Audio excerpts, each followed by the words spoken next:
Hi అండి. అందరికీ నమస్కారం. Welcome to my channel. ఈ వీడియోలో ఏపీ ప్రభుత్వ ఉద్యోగ పెన్షనర్లకు పెండింగ్ బిల్లులు చెల్లింపుల తాజా సమాచారం గురించి అయితే వీడియోలో తెలుసుకుందాము. వీడియో ఎక్కడ గాని స్కిప్ చేయకుండా ఎండ్ వరకు చూసేయండి. అప్పుడే ఇన్ఫర్మేషన్ పూర్తిగా అర్థమవుతుంది. అలాగే వీడియో చూస్తున్న ప్రతి ఒక్కరు వీడియోకైతే లైక్ చేయండి ఫ్రెండ్స్. ఈ వీడియోని తోటి ఉద్యోగ పెన్షనర్ మిత్రులతో అయితే షేర్ చేయండి. కొత్తగా మన ఛానల్‌ని చూస్తున్నవారు ఇంకా ఎవరైనా సబ్స్క్రైబ్ చేసుకోకుంటే వెంటనే మన ఛానల్‌ని సబ్స్క్రైబ్ చేసుకోండి. దీని ద్వారా నేను చేసే లేటెస్ట్ వీడియోస్ అన్నీ మీ వరకు రీచ్ అవుతాయి. ఇక ఆలస్యం చేయకుండా వివరాల్లోకైతే వెళ్ళిపోదాము.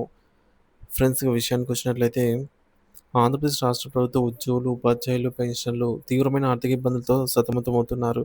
దశాబ్దాలుగా ప్రభుత్వానికి సేవ చేసి పదవి విరమణ చేసిన వారికి సైతం వారి హక్కుగా రావాల్సిన ప్రయోజనాలు అందకపోవడం వల్ల వారి ఆవేదనకు అద్దం పడుతోంది. సుమారుగా 22,000 కోట్ల రూపాయల పెండింగ్ బకాయిలను కొత్త ప్రభుత్వం వెంటనే చెల్లించి తమను ఆదుకోవాలని ఉద్యోగ, ఉపాధ్యాయ సంఘాలు ముక్తకంఠంతో డిమాండ్ చేస్తున్నాయి. పదవీ విరమణ చేసిన వారి గోస, అందని ప్రయోజనాలు, తీరని నిరీక్షణ. పదవీ విరమణ తర్వాత ప్రశాంత జీవితం గడపాలనుకున్న ఉద్యోగులకు కన్నీళ్లే మిగులుతున్నాయి. రాష్ట్ర ఉపాధ్యాయ సంఘం ఎస్‌టియు అధ్యక్షతన ప్రధాన కార్యదర్శులు సాయి శ్రీనివాస్, రఘునాథ్ రెడ్డి ఈ సమస్య తీవ్రతను వివరించారు.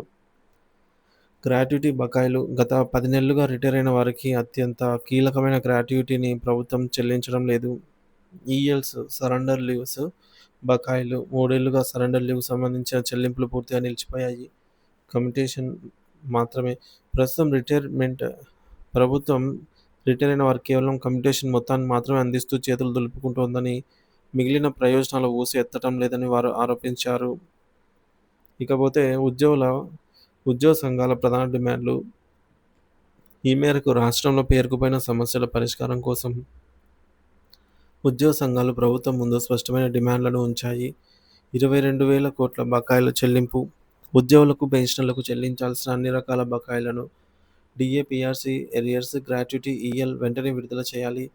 12వ పీఆర్సీ ఏర్పాటు కాలం చెల్లిన పాత పీఆర్సీ స్థానంలో ఉద్యోగుల ఆకాంక్షలకు అనుగుణంగా 12వ వేతన సవరణ సంఘం పీఆర్సీ కమిటీని తక్షణమే ఏర్పాటు చేయాలి. మధ్యంతర భృతి ఐఆర్ ప్రకటన. కొత్త పీఆర్సీ అమల్లోకి వచ్చే వరకు ఉద్యోగులకు ఊరటగా మధ్యంతర భృతిని ప్రకటించాలి. బిల్లుల చెల్లింపుల తీరు సగం ఊరట, సగం ఆవేదన.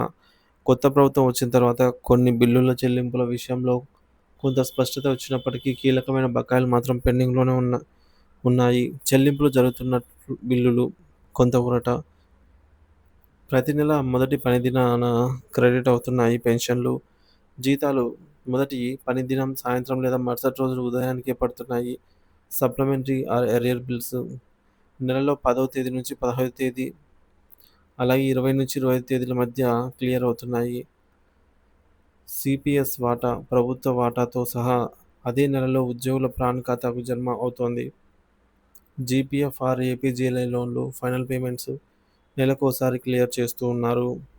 కమ్యుటేషన్ బిల్లులు నెలలోపే క్రెడిట్ అవుతున్నాయి. ఎప్పటికి చెల్లిస్తారో తెలియని బిల్లులు, తీరని నిరీక్ష.